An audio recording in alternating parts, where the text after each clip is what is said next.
Hi, my name is Kevin Bermeister. I'm going to lead you through a hypothesis on the Stone of Israel, which has been located at the city of David in Jerusalem. We're going to take a look at the area, which is essentially known as Mount Moriah. It's surrounded in this blue box. And our particular focus today is going to be on this yellow cut through on the eastern side of the mountain. The earliest findings on Mount Moriah are around this area here, some burial caves. The initial population, sparsely populated around the mountain, were buried on the top of the mountain. People didn't really live on the top of the mountain because the water source at the Gihon spring is on the bottom of the mountain. And so people lived in the valley floor and around the eastern side of the mountain because it was convenient to the water. Of course, the traditional old city of Jerusalem, Al-Aqsa Mosque, the Western Wall, that is really where the site of the second temple was built.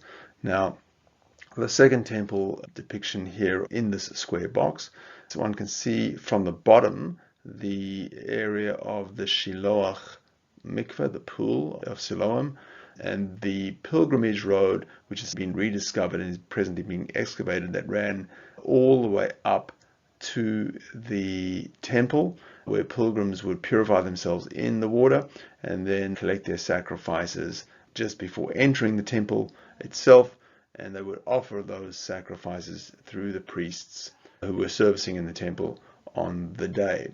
Now that road is underneath this trafficked road here and presently being excavated. One other discovery, which is earlier than this, the earlier walls that have recently been discovered actually, can be seen here.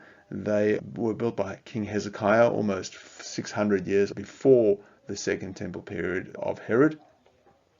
And those walls were destroyed by the Babylonians. King Hezekiah went on a very large campaign to protect the city. The city had natural protections because it was built between two valleys, the Kidron Valley and the valley on which the pilgrimage road ran. This section of the wall was discovered here, and there's continuing excavation north and south. One of the most fascinating aspects is the discovery of the rock cut rooms, this temple complex in the rock cut rooms, which contains an oil press, a place for an altar, a liquids channel for the altar, a matzeva, which is the stone of Israel, which we're going to present this hypothesis, grain presses, place for slaughtering animals and processing animals that were offered as sacrifices on the eastern side of the mountain.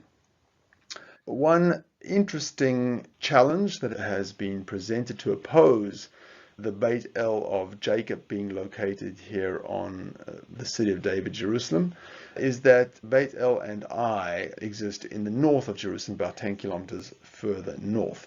But in 2008, 2009, about the same time that this temple complex was discovered on the city of David in Jerusalem, this archaeology was excavated in Ras Al Amud and presents in exactly the same time frame and certainly with sufficient evidence that could identify this city as the city of Ai.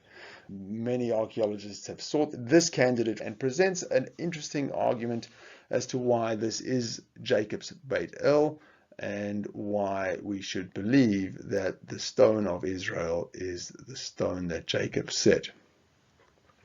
One of the teachings is that Abram came from the north, from Shechem. He arrived here at El and set his tent east of Beit El, west of Ai, and he offered a sacrifice at that point before he moved on to Egypt and then returned to Israel. But at this location, we also have a very famous story about the re-arrival of Israel after their sojourn in Egypt for 210 years, plus the 40 years they stayed in the desert. 250 years later, they arrived back. And the second city they attacked was the city of Ai. Joshua sent an ambush party who may have stayed somewhere in the Kidron Valley. He went to the north of Ai, up at the top of the Mount of Olives, and he led a decoy attack group into the desert. The people of Ai opened the gates, chased the decoy attack group into the desert, and the ambush party came and attacked Ai and destroyed the city. That would explain why this is the stone of Israel, and we will continue to develop the archaeology and be guided and find a solution that will ultimately determine this conclusively. Thank you.